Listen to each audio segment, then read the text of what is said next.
ஸ்ரீ பாலசுப்ரமணியர் அருளால் next gen astro ஆன்மீக அன்பர்கள், நேயர்கள், ஜோதிட அன்பர்கள் அனைவருக்கும் அன்பான வணக்கங்கள். நான் உங்கள் வாழ்க வளமுடன் ஜோதிடர் ஸ்ரீ குரு சுந்தரவடிவேல். இப்போ பார்த்தீங்கன்னா புரட்டாசி மாத பலன்கள் எப்படி இருக்க போகுது அப்படிங்கிறத ஒவ்வொரு ராசிக்கும் டீட்டெயிலாக விரிவாக நம்ம பார்க்க போகிறோம். என்ன செய்யலாம், என்ன செய்யக்கூடாது, என்ன விதமான வழிபாடுகள் மிகச் சிறந்ததாக இருக்கும், நட்சத்திர பலன்கள் எப்படி இருக்குது அப்படிங்கிறத பொறுத்து நம்ம அதையும் டீட்டெயிலாக பார்க்க போகிறோம். அந்த வகையில் இந்த புரட்டாசி மாதத்தோட சிறப்புகள் என்ன அப்படின்னு பார்த்தோம்னா, சூரிய பகவான் பார்த்தோம்னா சிம்ம ராசியிலிருந்து கன்னி ராசிக்கு பெயர்ச்சியாகி கன்னி ராசியில் இருந்து அருள்பளிக்கக்கூடிய ஒரு அற்புதமான மாதம் தாங்க புரட்டாசி மாதம். புரட்டாசி மாதம் பிறந்தாலே பொற்காலம் பிறக்குது அப்படின்னு ஒரு பழமொழியே உண்டு. அந்த வகையில் இந்த புரட்டாசி மாதத்தோட சிறப்புகள் என்ன அப்படின்னா, புரட்டாசி அப்படின்னு எடுத்துக்கிட்டோம்னாலே பார்த்தீங்கன்னாக்க மகாவிஷ்ணு வழிபாடு, பெருமாள் வழிபாடு, திருமால் வழிபாடு, அதே போல் முன்னோர்கள் வழிபாடுக்கு மிகவும் உகந்த மாதமாக, முன்னோர்களோட ஆசீர்வாதத்தை பெறக்கூடிய ஒரு அற்புதமான மாதமாக இந்த மாதம் அமைஞ்சிருக்குது. இந்த மாதத்தில் பார்த்தீங்கன்னாக்க உங்களுக்கு 3 கிரகங்கள் ஆட்சி உச்சம் பெறுகிறது.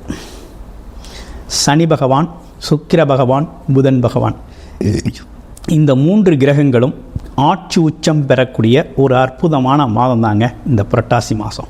இந்த புரட்டாசி மாதம் எப்போ ஆரம்பிக்குது அப்படின்னு பார்த்தோம்னா, குரோதி வருடம் 2024 செப்டம்பர் 17ஆம் தேதி பௌர்ணமி திதியில் இந்த புரட்டாசி மாதம் அப்படிங்கிறது ஆரம்பிக்குது. இந்த புரட்டாசி மாதத்தை பொறுத்த வகையில் பல்வேறு விதமான விசேஷங்கள் உண்டு. அதாவது பெருமாள் வழிபாடு, நவராத்திரி பூஜை அப்படிங்கிற ஒரு விஷயம்லாம் சிறப்புக்குரியதாக இருக்குது. இந்த புரட்டாசி மாதத்தில் வேற என்ன சிறப்புகள் இருக்குதுன்னா, புரட்டாசி 1ஆம் தேதியே பார்த்தீங்கன்னா பௌர்ணமி திதி வருது. திரு அண்ணாமலையாரை வழிபட்டு முழு அருளை பெறக்கூடிய ஒரு அற்புதமான மாதமாக இந்த மாதம் அமைஞ்சிருக்குது. அடுத்து புரட்டாசி 5ஆம் தேதி சங்கஹரா சதுர்த்தி அப்படின்னு சொல்லக்கூடிய விநாயக பெருமானை வழிபட்டு முழு அருளை பெறக்கூடிய ஒரு நன்னாள். அடுத்து புரட்டாசி 9ஆம் தேதி பார்த்தோம்னாக்க தேய்பிரை அஷ்டமி திதி வருது. கடன் பிரச்சனைகளிலிருந்து விடுதலை அடைவதற்கு ஸ்ரீ பைரவரை வழிபடக்கூடிய ஒரு அற்புதமான நன்னாள். அடுத்து புரட்டாசி 14ஆம் தேதி அப்படின்னு எடுத்துக்கிட்டோம் அப்படின்னு கேட்டோம்னாக்க பிரதோஷ வழிபாடு, எம்பெருமான் சிவனை வழிபடக்கூடிய ஒரு அற்புதமான நன்னாள். அடுத்து புரட்டாசி 16ஆம் தேதி பார்த்தீங்கன்னா மகாலய அமாவாசை திதி வருது. இந்த அமாவாசை திதி அப்படிங்கிறது, புரட்டாசி மாதத்தில் வரக்கூடிய அமாவாசை அப்படிங்கிறது முன்னோர்கள் பித்திருக்கள் சாபம் நீக்கக்கூடிய ஒரு அற்புதமான அமாவாசை திதி. இந்த அமாவாசை திதியில் குலதெய்வ வழிபாடு, முன்னோர் வழிபாடு, பித்திருக்கள் வழிபாடு செய்கிறது மூலமாக நம்ம பேரருளை பெறக்கூடிய ஒரு நல்ல நாளாக இந்த நாள் இந்த புரட்டாசி மாதத்தில் அமைஞ்சிருக்கு. அடுத்து புரட்டாசி 17 அப்படிங்கிறது நவராத்திரி ஆரம்பமாக இருக்குது. புரட்டாசி 25 சரஸ்வதி பூஜை அப்படிங்கிறது விஷயம், ஆயுத பூஜை, சரஸ்வதி பூஜை அப்படிங்கிற விஷயம்லாம் தொடங்க ஆரம்பிச்சிருச்சு. அடுத்து பாருங்கள், இந்த மாதத்திலே 2 பௌர்ணமி திதி வருது. புரட்டாசி 1ஆம் தேதி ஒரு பௌர்ணமி திதி, அடுத்து புரட்டாசி 31ஆம் தேதி ஒரு பௌர்ணமி திதி வருது. இது ரெண்டுமே பார்த்திங்கன்னா திரு அண்ணாமலையாரை வழிபடக்கூடிய, அதுவும் பார்த்திங்கன்னா அம்மனை வழிபடக்கூடிய, அண்ணாமலையாரை வழிபடக்கூடிய மிகவும் அற்புதமான நல்நாள். கிரிவலம் சென்று முழு அருளை பெறலாம். அற்புதமான நன்னாளாக இந்த மாதம் அமைஞ்சிருக்குது. இந்த புரட்டாசி மாதத்தை பொறுத்த வகையில் பார்த்திங்கன்னா எந்தெந்த ராசிக்கு செல்வ செழிப்பு ஏற்பட போகுது, அதிர்ஷ்டங்கள் குவிய போகுது அப்படிங்கிறத விரிவாக தொடர்ச்சியாக ஒவ்வொரு ராசிக்கும் எப்படி இருக்கும் அப்படிங்கிறத விரிவாக பார்க்க போகிறோம்.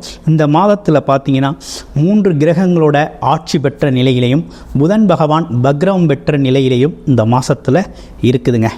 இப்படிப்பட்ட சூழ்நிலைகளில் இந்த புரட்டாசி மாதத்தில் பெருமாள் விஷ்ணு பகவானை வழிபடக்கூடிய இந்த புரட்டாசி மாதத்தில் சனி பகவான் ராகு கேதுக்களோட பாதிப்புகள் இருக்குது அப்படின்னா முழு பாதிப்பையும் நீக்கக்கூடிய, அந்த பாதிப்புகள்லேருந்து விடுபடக்கூடிய ஒரு அற்புதமான நல்ல ஒரு சிறப்புக்குரிய மாதம் அப்படிங்கிறது புரட்டாசி மாதம்தான். புரட்டாசி மாதம் முழுக்க முழுக்க பெருமாள் விஷ்ணு பகவானை வழிபட வேண்டிய ஒரு நன்னாளாக அமைஞ்சிருக்குது.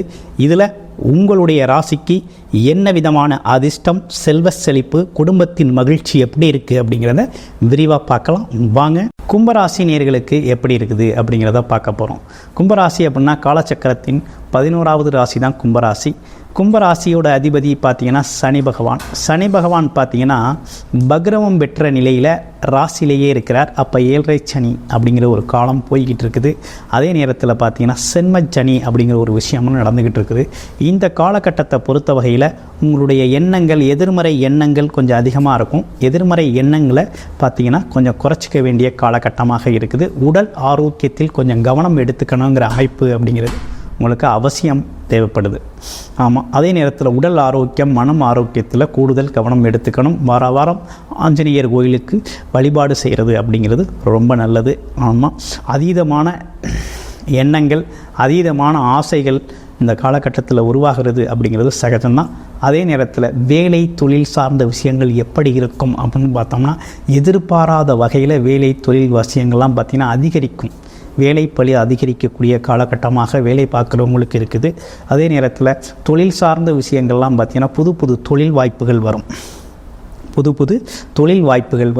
தொழில் சார்ந்த விஷயங்களில் கொஞ்சம் கவனமாக ஈடுபடணும் அப்படிங்கிறது அவசியம். அதே போல் தொழிலாளர்கள்ட்ட பேசுகிறது, வேலை பார்க்குறவங்கள்ட்ட பேசுறது, கூட வேலை பார்க்குறவங்கள்ட்ட பேசுகிறது அப்படிங்கிறதெல்லாம் கொஞ்சம் கவனமாக பார்த்து பேச வேண்டிய சூழ்நிலை இருக்குது. ஏன்னா வேலை அப்படிங்கிற ஒரு விஷயத்தில் இருக்கிறவங்களுக்கு இந்த காலகட்டத்தில் வேலையை விட்டு வெளியேறக்கூடிய சூழ்நிலைகள்லாம் மற்றவங்களால் ஏற்படக்கூடிய ஒரு அமைப்பு அப்படிங்கிறது உண்டு. அதனால் இந்த காலகட்டத்தை பொறுத்த வகையில் பார்த்திங்கன்னா நிதானமாக, கவனமாக உழைப்பு அப்படிங்கிற ஒரு விஷயத்தை மட்டும் அதிகரித்து சென்றால் கும்பராசியை பொறுத்த வகையில் மிகவும் சிறப்பாக இருக்கும். கும்பராசி அப்படிங்கிறதுக்கு இன்னும் கூடுதலான சிறப்பு என்னன்னு பார்த்தோம் அப்படின்னு கேட்டிங்கனாக்க, சுக்கிர பகவான் பார்த்திங்கன்னா 9ஆம் இடத்துல ஆட்சி பலம் பெறார். 9ஆம் இடத்துல ஆட்சி பலம் பெறுறதுனால, அதுவும் 5 குடையவரோடு சேர்ந்து 9ஆம் இடத்துல ஆட்சி வரக்கூடிய சூழ்நிலை இருக்கிறதுனால ஒரு நல்ல சாதகமான சூழ்நிலை தான் இருக்குது. கொஞ்சம் உடல் ஆரோக்கியம், மன ஆரோக்கியத்தை மட்டும் மெயின்டைன் பண்ணிக்கிங்க. மற்றபடி அனைத்துமே இந்த காலகட்டத்தில் உங்களுக்கு கொஞ்சம் சாதகமான சூழ்நிலை தான் உங்களை சுற்றி நடக்குது. நீங்கள் மட்டும் இந்த எதிர்மறை எண்ணங்கள்லேருந்து கொஞ்சம் விடுதலை அடையணும். நடக்கலை, கொஞ்சம் நெகட்டிவான தாட்ஸு, அதே நேரத்தில் வாக்குவாதம் செய்கிறது, எதுலேயும் இதெல்லாம் கொஞ்சம் தவிர்த்துக்கிறது அப்படிங்கிறது நல்லது. உங்களுடைய தசாபுத்தி அமைப்புகள் நல்லா இருக்கும் பட்சத்தில் இந்த மாதிரி பாதிப்புகள்லாம் உங்களுக்கு அதிகமாக ஏற்படாது. ஆமாம், அதனால் இதை ஒரு பெரிய விஷயமாக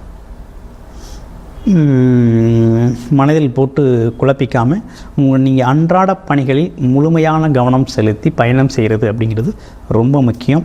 இந்த காலகட்டத்தில் உங்களை பொறுத்த வகையில் ஆஞ்சநேயர் கோவில் வழிபாடு அப்படிங்கிறது பார்த்திங்கன்னா சனிக்கிழமைகளில் நீங்கள் தொடர்ச்சியாக செஞ்சுக்கிட்டு வாங்க. உடல் ஆரோக்கியம் மேம்படும், மன ஆரோக்கியம் மேம்படும் மற்றும் வாழ்வில் முன்னேற்றம் அப்படிங்கிறது ரொம்ப சிறப்பாக இருக்கும். திடீர் பயணங்கள் அப்படிங்கிற ஒரு விஷயமும் உங்கள் வாழ்க்கையில் உண்டு. வெளியூர் வெளிநாடு பயணங்கள் மிகவும் வெற்றி தரும் வகையில் வேலை சார்ந்து தொழில் சார்ந்து போகையில் முன்னேற்றம் ஏற்படக்கூடிய காலகட்டம் தான். வாழ்த்துக்கள்.